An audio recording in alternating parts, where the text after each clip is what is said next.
In order to solve this problem, all we have to do is just to determine whether adopting this payment scheme would lead to a net present value that is larger or smaller than 0.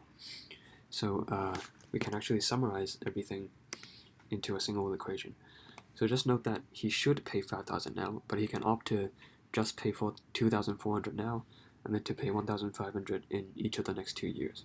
So the fact that he needs to pay 5,000 now, and he can opt not to, so that is equivalent to receiving $5,000 now. So you can think of it as having a cash inflow of 5,000. But then for this benefit of sort of receiving 5,000, he now needs to pay 2,400. So that is a cash outflow.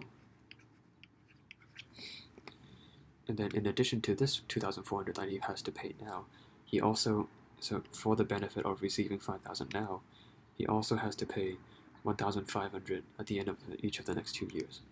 So that is a further outflow of 1,500 in the next year and in the second year. And then we're measuring everything at a 10% interest rate. So I is equal to 10%. So now all we have to do is just to apply I equal to 10% into this equation, and then to see whether it is larger or smaller than 0. So once you substitute everything in, it's equal to negative 3.306. And you see that this is actually smaller than 0. So on the whole, opting not to pay $5,000 now, and then paying this amount in the future, this is actually a bad deal for the purchaser because it leads to a net present value that is smaller than 0.